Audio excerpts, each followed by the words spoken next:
오늘의 묵상의 말씀은 민수기 9장 20절에 있는 말씀부터 마지막 절까지입니다.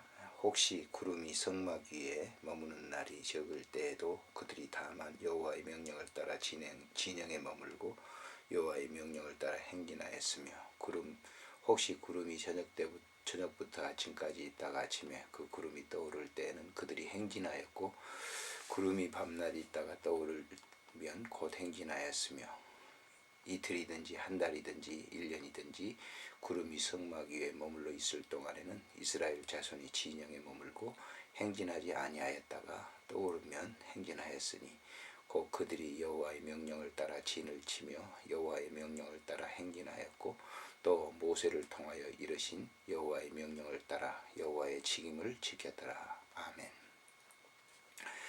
이스라엘 백성들이 이제 가나안 땅을 행진할 때 시내산을 출발해서 광야로 가는 그 여정을 소개하고 있습니다. 그들은 이제 앞장에서 소개된 내용들을 보게 되면 성막을 이렇게 만들고 그 성막을 중심으로 해서 레위인들을 통해서 그 직임자들을 주고 거기에서 헌신과 봉사를 하게 합니다.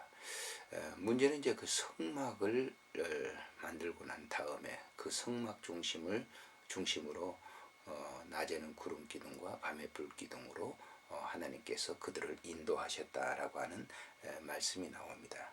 여기 보면 아주 중요한 그 사실을 알 수가 있는데 여호와의 명령을 따라 행진했다 이렇게 얘기합니다. 18절에 보면은 이스라엘 자손이 여호와의 명령을 따라 행진하였고 여호와의 명령을 따라 진을 쳤으며 구름이 성막 위에 머무는 동안에는 그들이 진영에 머물렀고 또 구름이 이동을 할 때는 그들이 함께 출발을 하고 이동했다고 하는 사실을 여기서 알 수가 있습니다. 사실 그 성지순례를 하면서 저도 이제 이스라엘에서 역순으로 했습니다만은 이집트로 내려가다가 시나이 반도에서 광야에 잠깐 이제 버스가 머물 때가 있었습니다. 이 가이드가 거기에 이제 시띠임 나무가 있었는데 정말 그때가 1시, 2시 정도인가요? 근데 엄청 덥더라고요. 바깥에 나가니까 정말 버스 안에서는 뭐 에어컨이 있으니까 잘 몰랐는데 나가보니까 정말 숨이 턱턱 막힐 정도로 아주 더웠어요. 그런데 거기에 시띠임나무 그 그늘 속에 들어가 보니까 정말 에어컨은 따로 없더라고요. 그렇게 덥다가 그늘이 진 곳에 가니까 그렇게 시원하더라고요. 그래서 야, 광야라고 하는 것이 이런 거구나 하는 것을 체험했던 적이 있습니다.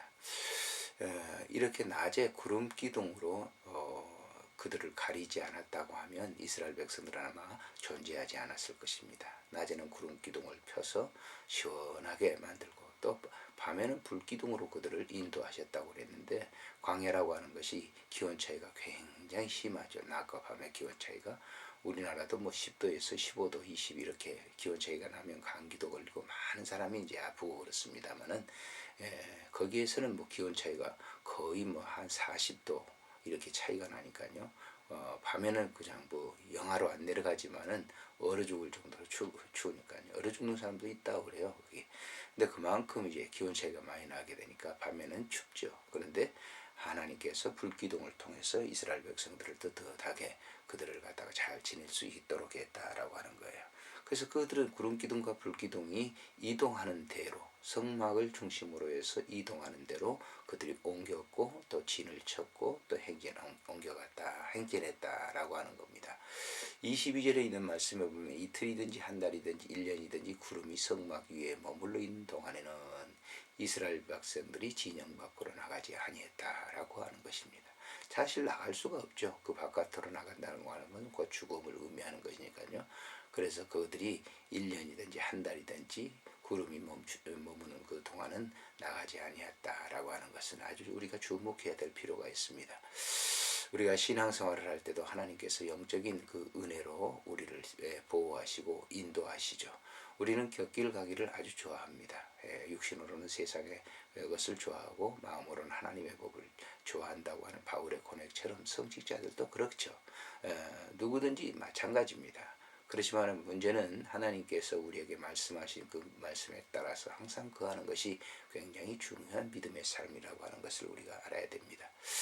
칼빈과 같은 사람도 그런 얘기를 했죠. 하나님의 말씀이 가라 하는 곳에 가고 내가 하나님의 말씀이 멈추라 하는 곳에 내가 멈추겠다.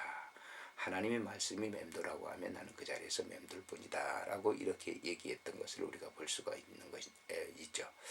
우리의 신앙의 삶이 마찬가지입니다. 오늘도 우리가 영적인 구름기둥과 불기둥은 우리를 늘 통해서 인도하신다라고 하는 사실을 우리가 알아야 됩니다. 그 은혜의 방편과 수단을 알기 위해서는 영적 깊은 생활에 신앙생활을 해야 된다. 영성의 깊은 신앙생활은 말씀과 기도로 되는 것이죠. 그래서 바울은 디모데에게 말씀과 기도로 거룩해지니라 라고 말씀합니다. 오늘도 우리가 말씀을 묵상하는 이유가 뭡니까? 하나님의 그 구름기둥과 불기둥의 영적 의미를 우리가 잘 알고 그분과 소통하는 그런 관계를 통해서 하나님의 은혜 아래 거하는 아름다운 그런 믿음 생활을 하기 위한 것입니다. 이런 생활이 지속됐을 때 하나님께서는 우리를 영원한 하나님의 그 아름다운 나라로 인도하실 것을 우리가 믿습니다. 존 번연이 셜로 역정에서 쓰인 대로 그 기독도가 천성문을 도달했을 때 자기 힘으로 가는 것이 아니라 하나님께서 인도하시는 대로 그 천성문에 도달했던 것처럼 우리의 믿음 생활도 그런 길을 걸어가는 아름다운 순례자가 될 수 있기를 원합니다.